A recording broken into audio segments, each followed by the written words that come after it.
양심은 내가 맑게 한다. 자석을 보면 플러스와 마이너스가 있습니다.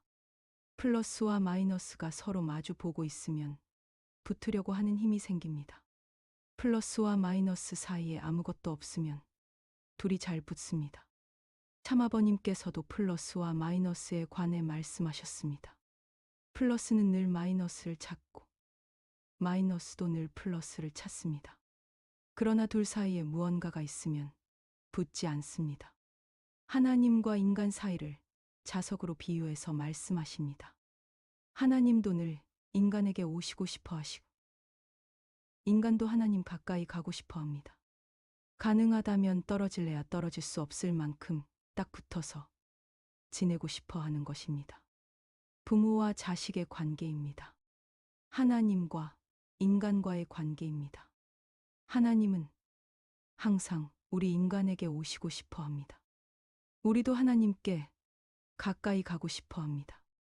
하나님이 오시는 것도 여건이 되어야 합니다. 우리도 여건을 만들어야 하나님께로 갈 수 있습니다. 자석의 플러스와 마이너스처럼 하나님과 인간은 서로에게 가려고 하는 힘이 항상 작용합니다. 그런데 서로가 딱 붙지 않은 것은 왜일까요? 인간이 타락했기 때문에 하나님과 인간 사이에 무엇이 많이 끼어 있습니다. 자석의 플러스와 마이너스 사이에 무엇이 많이 끼어 있으면 붙지 않습니다. 같은 원리입니다. 플러스와 마이너스 사이에 무언가 많이 끼어 있으면 힘이 발생하지 않는 것처럼 보입니다. 그러나 그것을 치워버리면 딱 붙습니다. 인간과 하나님의 관계도 마찬가지입니다. 하나님과 우리 사이에 오고 가는 것이 없는 것처럼 보입니다. 그러나 하나님과 우리 사이를 가로막고 있는 것을 치워버리면 하나님과 인간 사이가 가까워집니다. 하나님과 인간 사이가 무언가 끼어 다 막혀버린 것 같지만 하나님께 가까워지려고 하는 힘이 늘 있다고 말씀하십니다. 그것이 양심입니다. 양심은 언제나 하나님께 가려고 하는 힘을 발생시키고 있습니다. 양심은 하나님이 인간에게 준 최고의 선물입니다.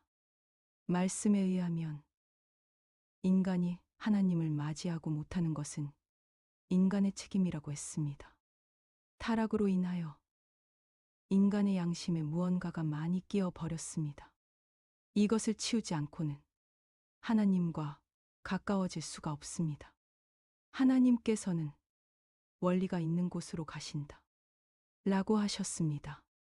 이 말은 인간은 살아가면서 원리적인 삶을 살아야 한다는 말입니다. 양심적으로 살아야 한다는 말입니다. 원리를 내 삶에 맞추면 안 됩니다. 내 삶이 원리 속으로 들어가야 하나님도 나에게 오실 수 있는 것입니다. 원리적인 삶이 우리의 양심에 끼어 있는 때를 지우는 것입니다. 원리적인 삶은 다른 것이 아닙니다. 마음과 몸이 하나 된 인간입니다. 부부가 하나 된 가정입니다. 이것은 누가 만들어주는 것이 아닙니다. 내가 만들어야 합니다. 좋은 아들, 딸이 되고, 좋은 아내가 되고, 좋은 남편이 되고, 좋은 부모가 되기 위해 노력할 때, 양심에 묻은 때는 벗겨지는 것입니다. 이 모든 것이 위해하지 않고 참지 않으면 되어질 수 없는 것입니다. 하나님과 우리 인간들 사이에 끼어 있는 때는 인간의 양심에만 있습니다. 내 양심을 맑게 만드는 것은 나만이 할 수 있습니다. 양심이 맑아지면 우리는 하나님을 맞이할 수 있습니다. 하나님의 소리를 들을 수 있습니다. 맑아진 양심의 소리가 하나님의 음성입니다. 참아버님의 말씀을 보세요. 양심이 잘 작용하면 하나님과 같은 역할을 합니다.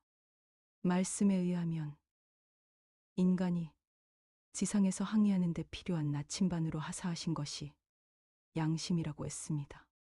양심 중에서 최상의 기능이 바로 참부모, 참스승, 참주인의 역할입니다.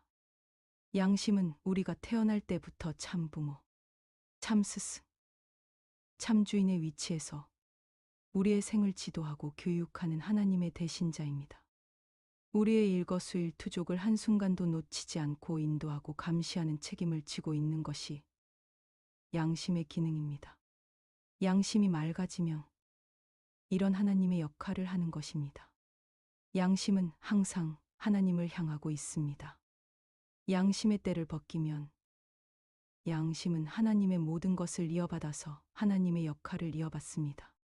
말씀에 의하면 양심은 우리의 모든 언행은 물론 생각까지도 부모보다 먼저 알고 스승보다 먼저 알고 하나님보다도 먼저 알고 있다고 하셨습니다. 그러기 위해서는 우리의 양심이 수정처럼 맑고 투명해야 합니다. 양심에 타락성의 때가 끼어 있는 것을 제거해야 합니다. 타락성의 때가 끼어 지금까지 각종 죄악과 질병 속에서 본래의 기능을 발휘하지 못하고 있는 것입니다. 사탄의 추악한 세계에서 하루라도 빨리 해방, 석방받고 싶어서 울부짖고 있는 양심의 소리를 들어야 합니다. 양심은 원리적인 삶을 살 때 맑아집니다. 많은 이들은 왜 하나님은 나의 기도를 듣지 않으시는가? 라고 말합니다.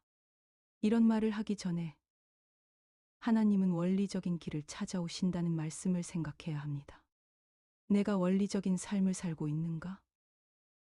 아니면 내 삶은 원리적이지 못하고 기도만 하고 있는가를 살펴봐야 합니다. 양심이 맑아지는 노력은 내가 해야 합니다. 맑아진 양심에서 울려 나오는 소리가 하나님의 음성입니다. 양심은 하나님의 말씀을 따라갈 때 제일 편안합니다. 그 말씀 중의 핵심이 가정에 사랑이 있게 하는 것이고 심정이 있게 하는 것입니다.